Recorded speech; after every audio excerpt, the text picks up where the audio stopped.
changing our perspective can have a drastic effect on how we feel about things. It's Yuntaku time with Akko and Tamo. What does Yuntaku mean? It's an Okinawan word from the islands of Okinawa, which means chit-chat.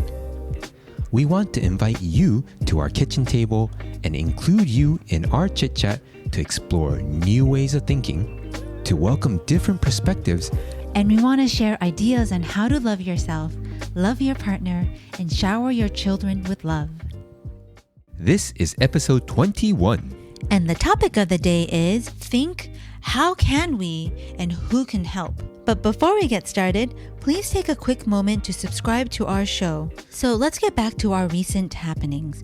So we've been working on our garage and just kind of fixing up the walls, and it's kind of like our DIY project. We're just kind of taking it slow, taking our time, and just fixing it up so that it gets a little more cozy. Yeah, and we're also learning new skills such as mudding and taping and drywalling. So yeah, it's been pretty fun when it comes to mudding and then also sanding. It can be quite messy, but we've been taking it step by step, and it's been a great learning experience. So it's gonna be really interesting to see how it comes out in the end. Yeah, absolutely.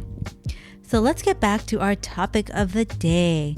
So it is think, how can we, and who can help? So let's take it away, Tamo. So when it comes to relationships, and when you come across difficulties in your relationship with your partner, you want to try changing perspective together and asking different questions that are completely different than the questions you've been asking previously. So changing our perspective can have a drastic effect on how we feel about things. So if you're getting into an argument with your partner, the perspective that you have may be causing and adding to the frustration and argument. And this also goes for the perspective that your partner is also holding. So by changing perspective, again, you can completely shift how you feel about a certain thing. So for example, let's take you're driving in traffic and someone cuts you off. And maybe that person is driving quite recklessly and it really angers you. Maybe it was a really dangerous maneuver that the car made, but you don't know the situation that driver is in. So from your perspective as a person that got cut off, you might be angry because it might have been a dangerous situation. You could have gotten into an accident, or maybe you're angry that this person is not necessarily following driving etiquette, or many other reasons for you being triggered. Now, how would your perspective change if you knew that maybe the driver had his wife in the passenger side who was about to give birth, right? And they needed to get to the hospital as soon as possible. And yes, maybe the reckless driving isn't necessarily the best thing, but you could imagine the panic that they're in. Or maybe it could have been as simple as they needed to use the restroom, right? It was so bad. And when you start to understand that you can take different perspective, things start to change. Yeah. And from a personal sharing, I had perspective change when I began my relationship with Akko. In the beginning, I had the perspective that I needed to control the direction of the relationship. Now, when I started to change the perspective from my perspective to letting go and seeing things from Akko's perspective, that's when the big shift happened. I was able to let go, relax more into the relationship, thus having Akko help me open my heart up. And so, Akko, if you can share with us what kind of change you saw when I started to make that perspective shift from trying to be in control of where the relationship was going to just letting it go and seeing things from your perspective.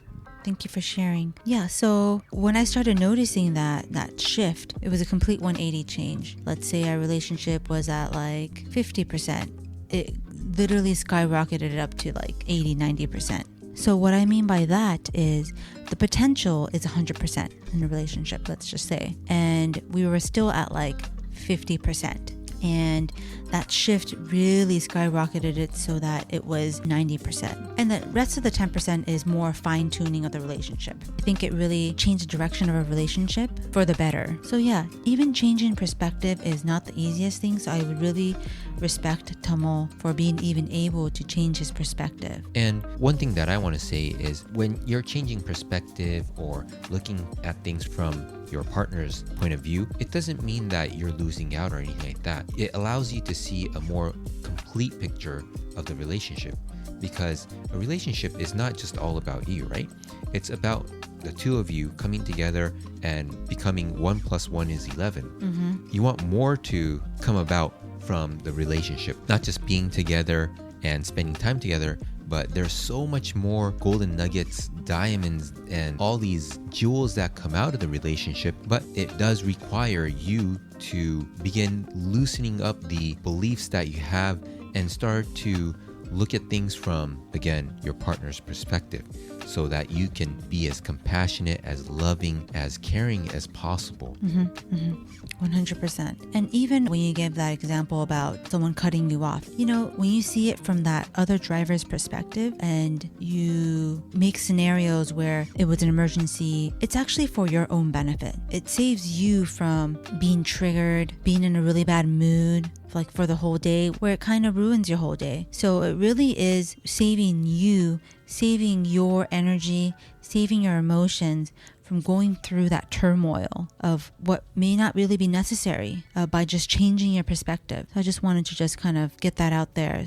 And as a crutch, you can use what I used to use, which is that person must have needed to go to the bathroom very, very badly. Yeah. And I like that crutch just because it's a funny one. And well, especially for my case, I can relate to it because I've had, maybe not in a driving situation, but I've had times that I really, really had to go. It was so bad. I wouldn't have wished that type of pain on anyone. And so I'm intimately aware of what happens to the body when you really, really, really need to go. Yeah. And so for me, I used to use that as a crutch when, for example, when someone cuts me off in traffic or whatnot. But the more you work on these things within yourself, things start to change, and those things kind of flow through, just like the vaporized technique that we've shared in the past for working with stress. Yes. Now, going into the next point is you can also change the questions you ask yourself.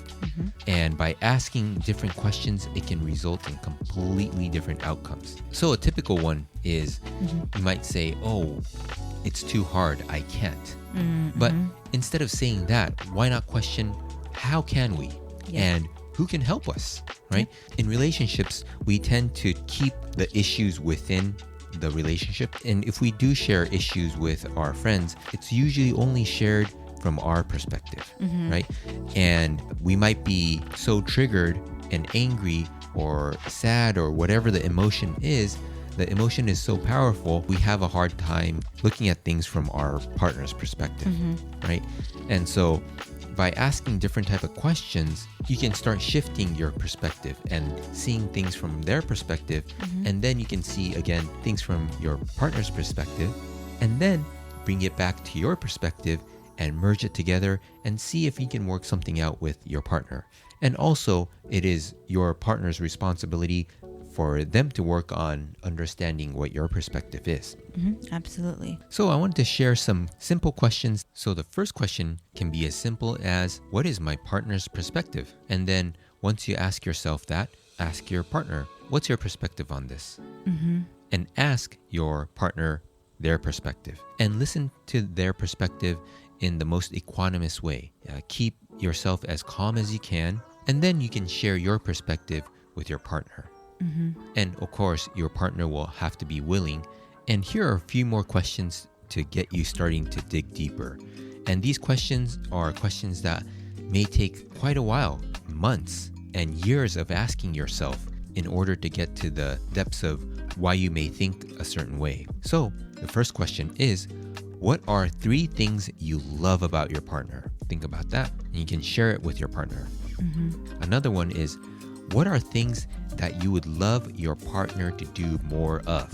Another one is, do you hide things from your partner? If so, why?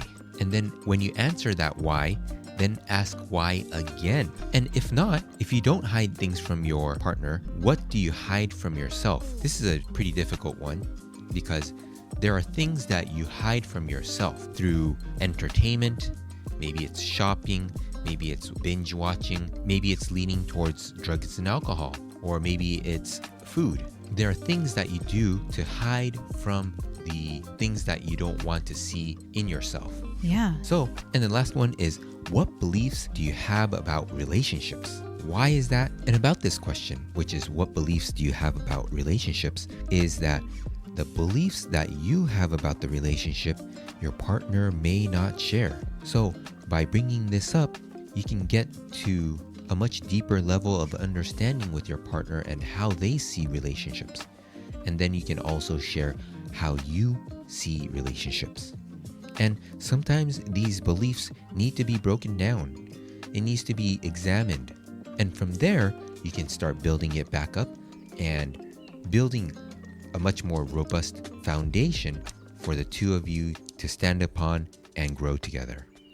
Great points. Thank you for sharing. So a question to you is, what do you want from your relationship? We love to hear from you. Please come and say hi on our new website by going to yuntakutime.com. All right, thanks. Take care. Bye-bye.